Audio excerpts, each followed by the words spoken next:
तो आज हम सेकंड टॉपिक लेंगे सेल वॉल।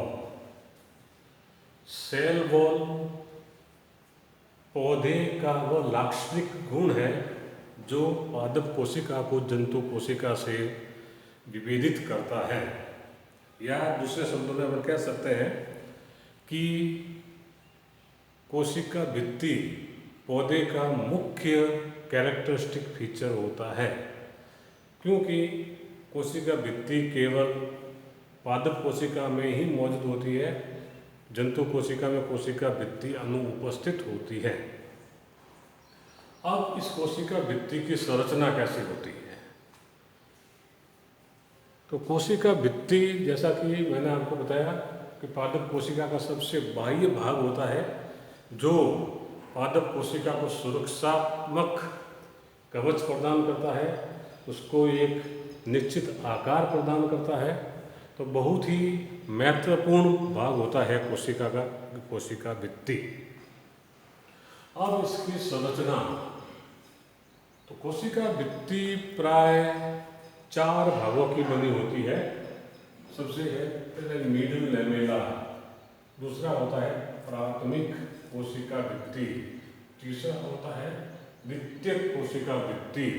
फिर द्वितीयक कोशिका भित्ति में लिग्निन का कई तरह से विन्यास होता है, जिसकी वजह से इसमें तो लिग्निन के या सेलुलोज के जो फाइब्रिल्स है, तंतु है, वो कई तरह से विन्यासित होते हैं और उस विन्यास के कारण ही इनके द्वितीय कोशिका भित्ति अलग अलग पार्ट आराम से या अलग अलग परतें आराम से दिखती है, माइक्रोस्कोप में आराम से आसानी से देखी जा सकती है। और चूंकि वो परतों में लिग्निन या सेलुलोज का अलग अलग विन्यास होने के कारण वो परतें बिल्कुल डिस्टिंक्ट होती हैं, अलग दिखती हैं, इसलिए इसका नामकरण भी SW1, SW2, SW3 किया जाता है। कोशिका की जो सबसे आंतरिक परत बिल्कुल पेपरी होती है, पेपरनुमा होती है, उनको कहते हैं टर्सरी सेल वॉल, टर्सरी कोशिका भित्ति। अब मिडल लैमेला है, मिडल लैमेला कोशिका भित्ति का सबसे बाह्य भाग होता है, लेकिन ये मिडल लैमेला 2 कोशिकाओं के मध्य पाया जाता है। अतः इस मिडल लैमेला को किसी एक कोशिका की यूनिट नहीं मान सकते हैं, ये 2 कोशिकाओं के मध्य का भाग होता है, इसलिए इसका नाम मिडल लैमेला दिया जाता है। या ये 2 कोशिकाएं इससे जुड़ी हुई रहती है। मिडल लैमेला मुख्य रूप से पैक्टिन की बनी होती है या कैल्शियम पैक्टेट की बनी होती है, जो स्ट्रॉन्ग एसिड में घुलनशील होती है। यही कारण है कि जब फल पक जाता है तो उसमें एसिड की मात्रा बढ़ जाती है, तो उस एसिड में मिडल लैमेला या कैल्शियम पैक्टेट घुलने लगता है और जिसके परिणाम स्वरूप फल बाहर से थोड़ा मुलायम नज़र आता है या खाने में सॉफ्ट लगता है। यही कारण है कि मिडल लैमेला में पाया जाने वाला कैल्शियम पैक्टेट वो स्ट्रॉन्ग एसिड में घुलने लगता है। फिर मिडल लैमेला के अंदर की तरफ प्राथमिक कोशिका भित्ति होती है, जो प्राय सेलुलोज की बनी होती है। ये भित्ति भी पतली होती है एवं जल के प्रति पारगम्य होती है। प्राथमिक कोशिका भित्ति के अंदर द्वितीय कोशिका भित्ति पाई जाती है। यह द्वितीय कोशिका भित्ति भी मुख्य रूप से सेलुलोज और लिग्निन की बनी होती है।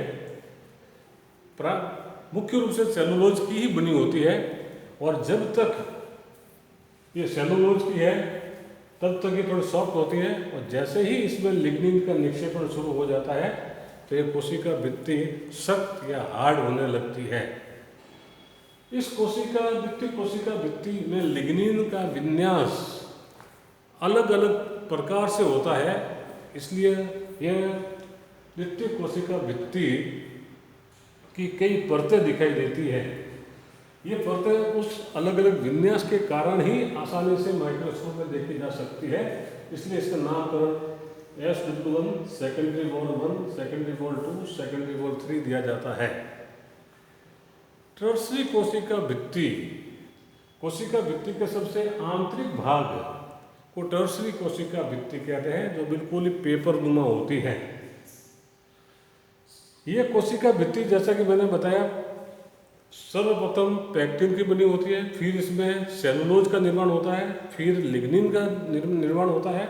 तो जैसे जैसे यह सेलुलोज से लिग्निन और फिर सुबेरिन की तरफ बढ़ती है, ऐसे ऐसे इसमें पारगम्यता घटती जाती है, और ज्यों ही इसमें सुबेरिन का निक्षेपण शुरू हो जाता है तो ये कोशिका भित्ति अपारगम्य हो जाती है। इसलिए यंग स्टेज में कोशिका भित्ति पारगम्य होती है, या जब तक कोशिका भित्ति पैक्टिन एंड सेलुलोज की बनी होती है तब तक ये पारगम्य होती है। जैसे ही इसमें लिग्निन का निक्षेपण होता है तो ये पार्शियल पारगम्य होती है या आंशिक पारगम्य होती है, और सुबेरिन का निक्षेपण होने से ये बिल्कुल अपारगम्य हो जाती है और मृत हो जाती है। अब जो ये कोशिका भित्ति है इसमें वृद्धि कैसे होती है, तो पहले तो इसका ओरिजिन, कोशिका भित्ति का ओरिजिन,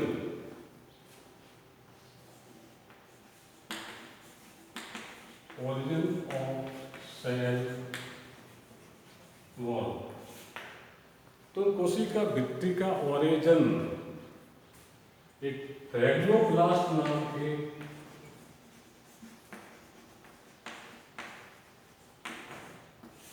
फ्रैग्लोब्लास्ट से जो जीव द्रव्य में पाया जाता है, और कोशिका विभाजन के दौरान इस फ्रैग्लोब्लास्ट में विखंडन होते हैं, और वो विखंडित कण आपस में लंबाई में वृद्धि करके जो मध्य पट्टिका पाई जाती है, कोशिका विभाजन के दौरान कोशिका के बीच में मध्य पट्टिका बनती है, उस पट्टिका पर उनका जमाव होता रहता है और एक नई कोशिका भित्ति का निर्माण होता है। अब ये जो कोशिका भित्ति है इसमें वृद्धि कैसे होती है, या ये आकार में कैसे बढ़ती है, तो इसमें वृद्धि को समझाने के लिए दो थ्योरी दी गई है। पहली थ्योरी दी गई है स्ट्रासबर्गर द्वारा, और उस थ्योरी का नाम है ग्रोथ बाई एपोजिशन थ्योरी या ग्रोथ बाई डिपोजिशन थ्योरी।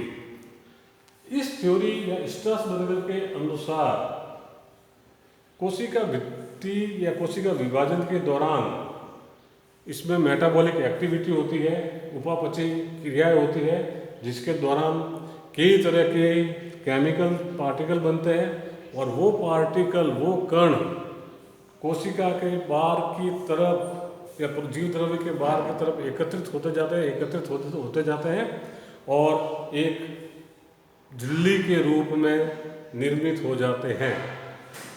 तो स्ट्रासबर्गर के अनुसार नई झिल्ली का, नई भित्ति का निर्माण नए कणों के किसी स्थान पर जमाव के कारण होता है। दूसरी थ्योरी नगेली ने दी थी, थ्योरी का नाम है इंटरससेप्शन थ्योरी। नगेली के अनुसार जो इंटरससेप्शन थ्योरी है, यह थ्योरी ये बताती है कि जैसे ही कोशिका में कोशिका विभाजन होता है या मेटाबॉलिक एक्टिविटी होती है, तो उसके दौरान इसके अंदर द्वितीयक पदार्थों की मात्रा बढ़ती जाती है या मेटाबोलाइट्स की मात्रा बढ़ती जाती है, जिसकी वजह से कोशिका भित्ति पर खिंचाव उत्पन्न होता है, और खिंचाव उत्पन्न होने से वो कोशिका भित्ति खींच जाती है और उसमें बड़ी बड़ी गुहिकाएं निर्मित हो जाती है।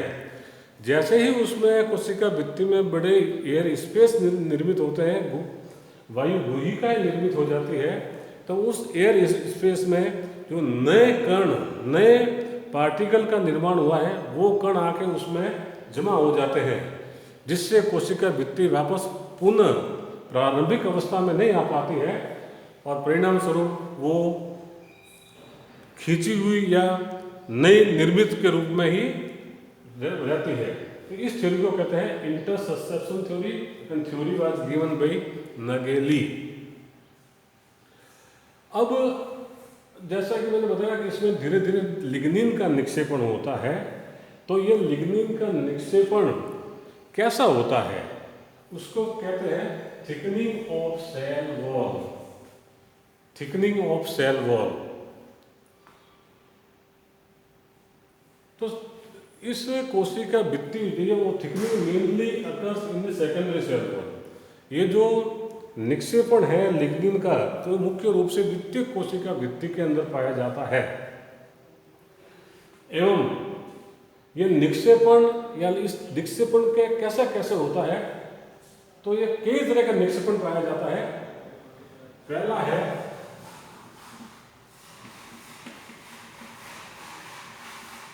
एन्युलर या रिंग लाइक। अगर कोशिका भित्ति के अंदर लिग्निन का निक्षेपण छल्ले के रूप में हो,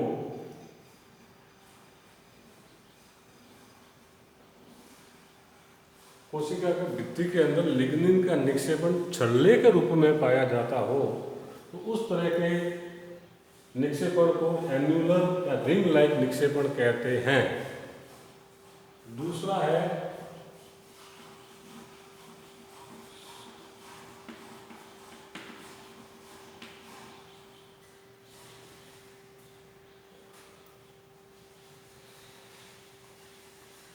स्केलरी फॉर्म या लैडर शेप। अगर लिग्निन का निक्षेपण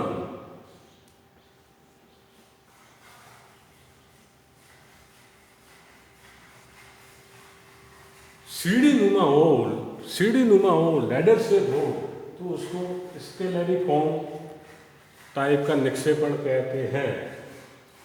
और तीसरा है स्पाइरल।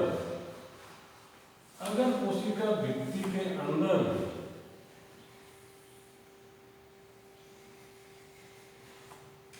लिग्निन का निक्षेपण एक स्प्रिंग के रूप में हो, तो उसको स्पाइरल तरह का निक्षेपण कहते हैं।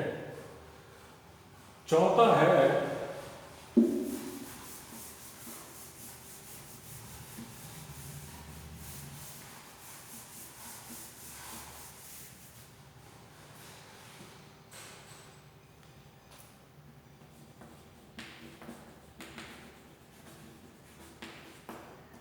रेटिकुलेट। अगर ये निक्षेपण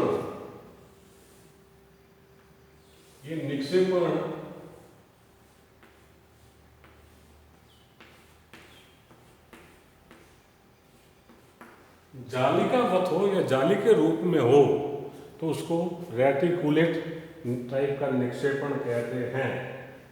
और पांचवा है पिटेड।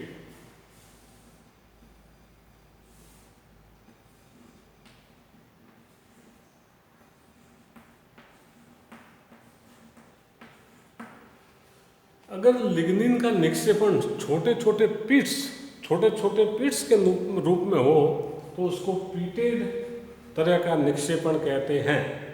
तो इस तरह से 5 प्रकार के लिग्निन के निक्षेपण कोशिका भित्ति के अंदर पाए जाते हैं।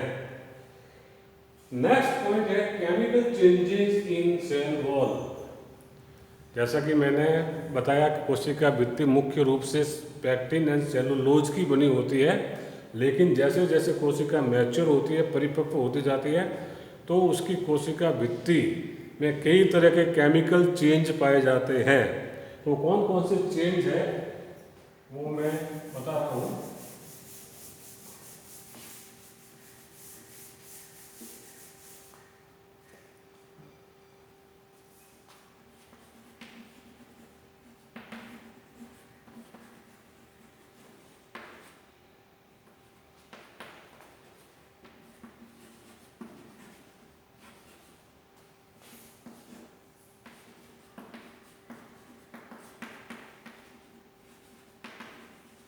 पहला है लिग्निफिकेशन।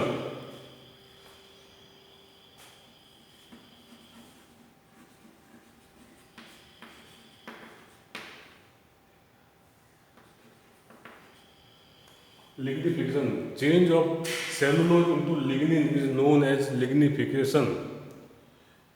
जैसे जैसे लिग्निफिकेशन होता है ऐसे ऐसे इसमें पारगम्यता कम होती जाती है। दूसरा है suberization, change of cellulose into suberin.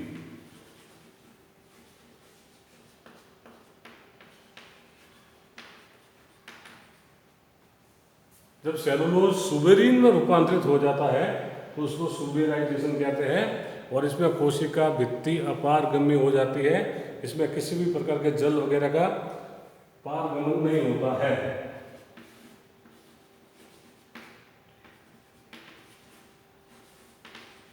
क्यूटिनाइजेशन,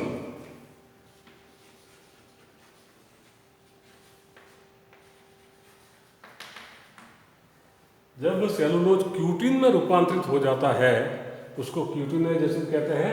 और पादपों के सबसे बाहर जो मोटी भित्ति पाई जाती है उसको वो क्यूटिन की बनी होती है, और क्यूटिन पानी के वाष्पीकरण को रोकता है और पौधे की कोशिका की सुरक्षा करता है, पानी का ज़्यादा लॉस नहीं होने देता है।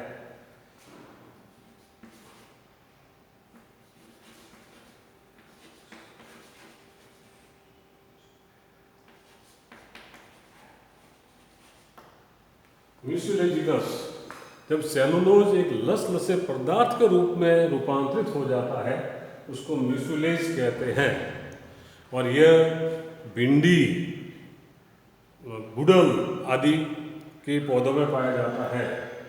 और पांचवा है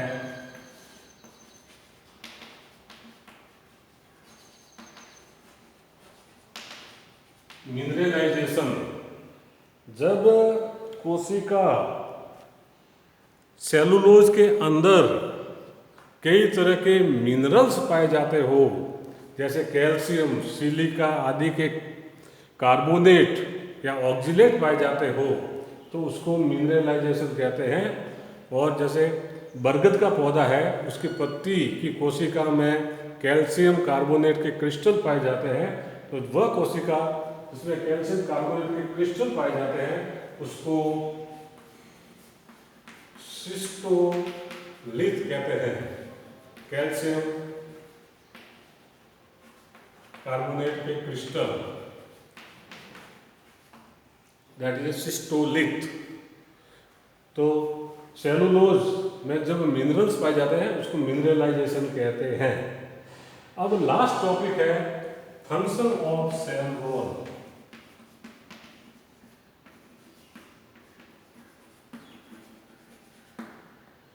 पहला, गिव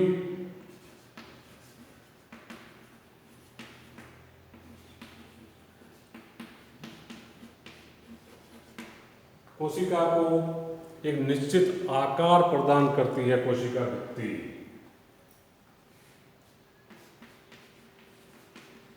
प्रोटेक्ट प्रोटोप्लाज्म फ्रॉम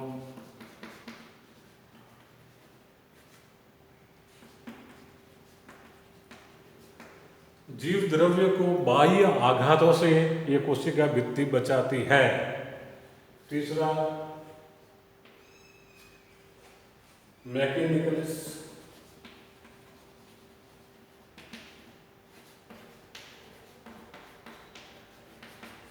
कोशिका को यांत्रिक दृढ़ता प्रदान करती है।